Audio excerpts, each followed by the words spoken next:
Hi everyone, thank you for joining today's video. Today we're going to have a look at another tool for Inventor that has been created from Micrographics that really does assist in the workflow and saving time and getting out more production.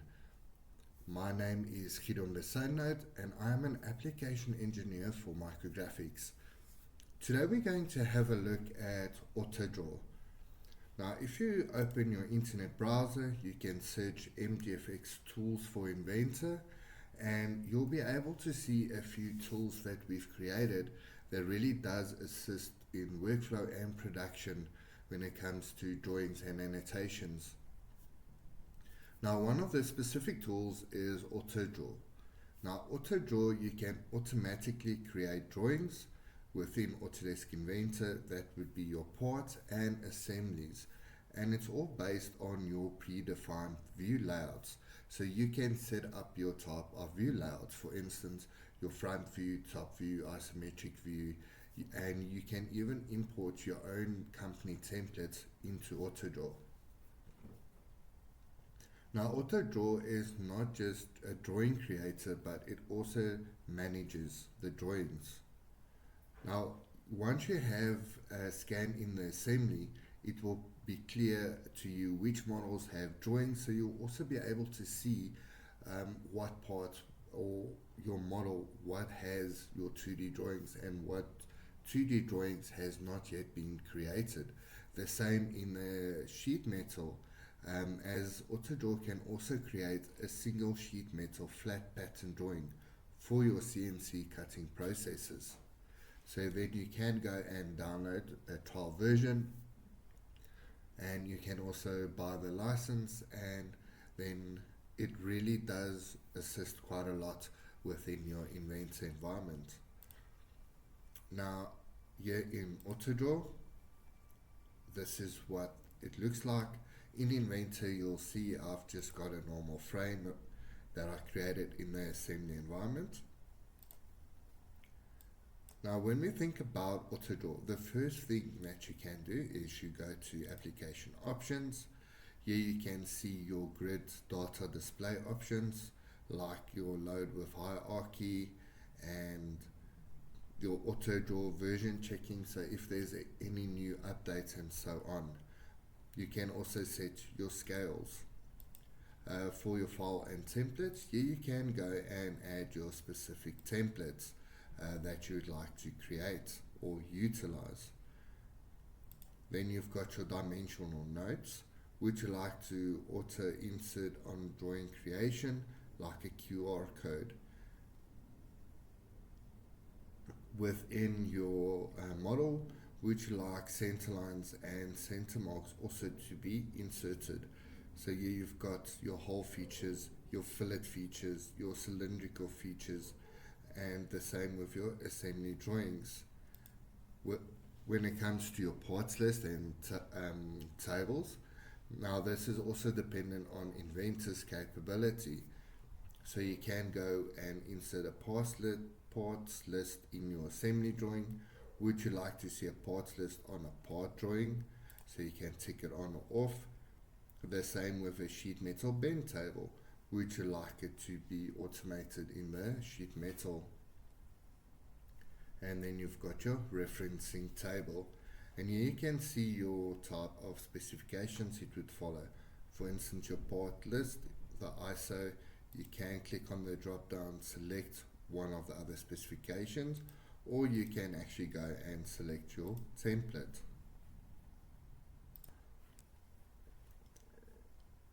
Then you can press OK. Then we're going to have a look at your drawing view out loud. So here you can see you can have as many views as you'd like on a sheet. Here you can go and set your base views, what view orientation you would like, and your view style. The same with each view. If you'd like a projected view, you can create 3 projected views as an example. Here you can also add a flat pattern view, and that would create your flat pattern in the sheet metal environment. Then you can save and close if you're happy. Now, one of the first things we're going to have a look at is bringing in that assembly. From here, I can simply click on Find All, and it will tell me the active assembly document has unsaved changes. Would you like to save the assembly and its dependents? So it also tells you if there's changes in your assembly. I'm just going to say no in this instance. And here you'll see that merge bomb rows have been detected. And please use the part number and so on. And here you can see it actually brings in your assembly. Within the drawing tab, here you can see this part doesn't have any drawings. So if you select all of it, you can say check all visible, uncheck all, model with no IDWs, outdated drawings. So you also do have a node selection. Here I'm just going to assign the view layout.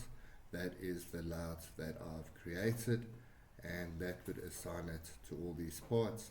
And then from here I can actually go and generate drawings from grid. So let me just switch that one off.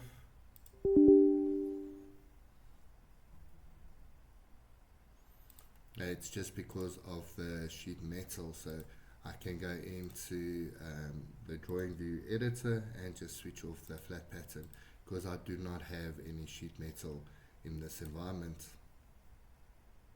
From here then I can just reassign it, generate the drawings from grid, and you'll see that the drawings are busy being generated.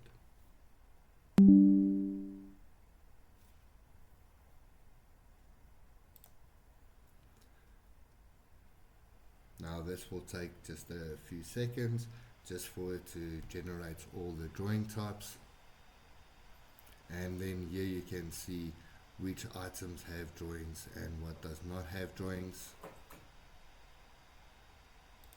and it would open up these drawings. Then you can actually go and just change your models.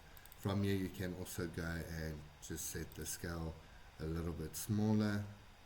Let's say 1 to 4, just for all of it to fit in. You'll see generated a parts list, and here you can see all the sheet numbers. So if I go into all the different sheets, you'll see that it also generated the dimensional properties. Then you can go and choose, if you don't want that view as an example on this sheet, then you can go and customize the two different views. And then from here you can go and add extra annotations or tables or so on. And here you can also see it gave me referencing documents saying that this is, for instance, a practice 15A from the frame generator, the quantities, and so on. And it would automatically generate all those sheets. From here in the bill of materials, you can also see that you can go and add a quantity multiplier. For instance, if you need to manufacture, let's say 4 of these tables, then you can say 4, and you'll see that the GA quantity actually does get multiplied by 4. You can even go into this single part environment, right click on it, and go and open the selected model, and then it would open that selected model as an instance. So AutoDraw does really come in handy, and it really does help quite a lot.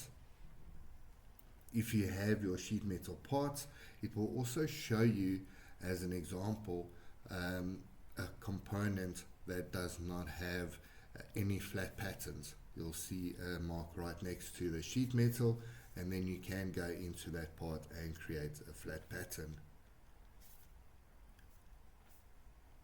Thank you guys for watching. Please like and subscribe and follow for more content.